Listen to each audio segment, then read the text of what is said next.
Hello, I'm Ariana Mompoint, and today I will be discussing my Module 6 exploratory project. What makes a great society?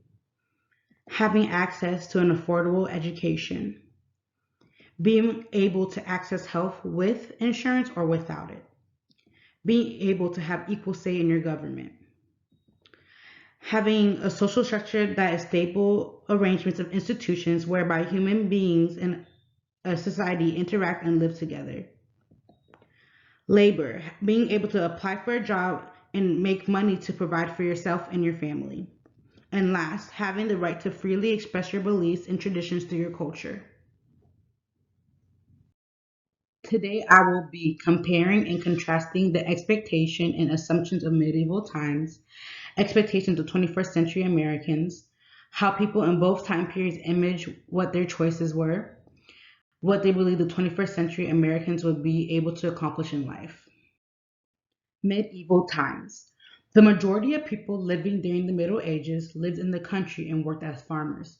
Usually there was a local lord who lived in a large house called a manor or a castle. Local peasants would work the land for the lord.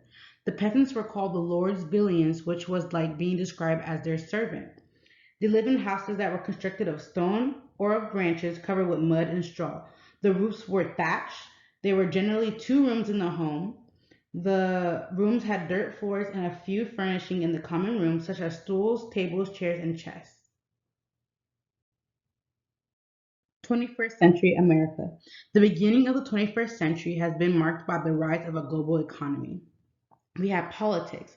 It's a set of activities that are associated with making decisions in groups or other forms of power relations between individuals, such as the distribution of resources or status. Organized institutions. The purpose of any such organization could be political, social, financial, entertainment, education, and health. The term is used mostly for organizations that impact education. The purpose of an institution is to deliver knowledge to its users and to earn money for its members. Then we have a central government. Central government is the political authority that governs an entire nation. The United States is a federal system of government in which power is shared between the central or federal government and the state governments. Then we have natural rights. Locke wrote that all individuals are equal in the sense that they are born within certain inalienable natural rights. Among these fundamental natural rights, Locke said are life, liberty, and property. Locke believed that the most basic human law of nature is the preservation of mankind. Core values. Medieval times, they supported and celebrated military values, which includes valor, which is great courage in the face of danger, especially in battle, loyalty, personal honor, and chivalry. In the 21st century America, values include liberty, self-government, equality, individualism, diversity, and unity. Medieval times, expectations and assumptions. Life expectancy was an average lifespan of 31.3 years in England, especially the biggest danger being surviving childhood. Gender roles. The woman held the position of wife, mother, peasant, artisan, and nun, as well as leadership roles that included being a queen, and then the males ran the household and provided for their families. Diet for the poor consisted of cabbage, beans, eggs, oats, and brown bread, and all classes commonly drink ale or beer. Law and justice. Feudalism was not only a system of local government, it was also a system of local justice. The right jurisdiction gave judicial power to the nobles and lords in case arising in their domains and had no appeal but to the king himself.